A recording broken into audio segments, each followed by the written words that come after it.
Hello mga moms! How I spent my Saturday. So day off na ko ni mga moms, pero syempre kainahan man ta, mubangon o mulihok kita every Saturday. So every Saturday ginapaningkamutan ginako na makalaba ko og mga gamit ni Baby Renzo, mga uniform sa akong anak, iyahang school uniform, PE uniform and everything, o uniform pod sa akong bana sa work.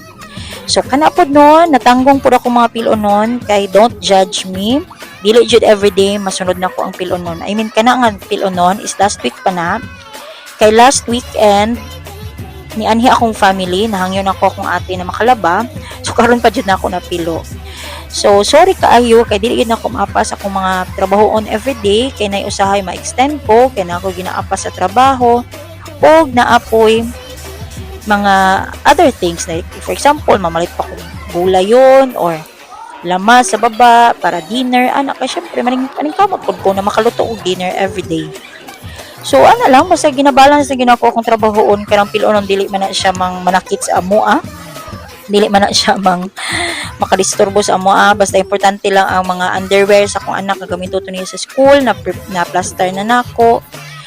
So kana no kay landong naman sa gawas, that's the time po na manglimpyo pud ko sa gawas. So don't judge me again kay dili gyud everyday makapanilhig ko. Sorry kaayo dili na gyud nako masingit na sa adlaw-adlaw kay ana lang na ay panahon nga pag out ako gusto ko maglingkod-lingkod sa mapahuway sa kusang utok, magsige check sa Facebook kung mga views nako sa ako ang mga videos charot ang earnings ano no. So ano lang basta at the same time di lang nako i-pressure akong self pod sa mga trabahoon kay gikan ako sa trabaho man i-pressure na po nako akong utok sa trabahoon. So relax lang kanang one at a time lang.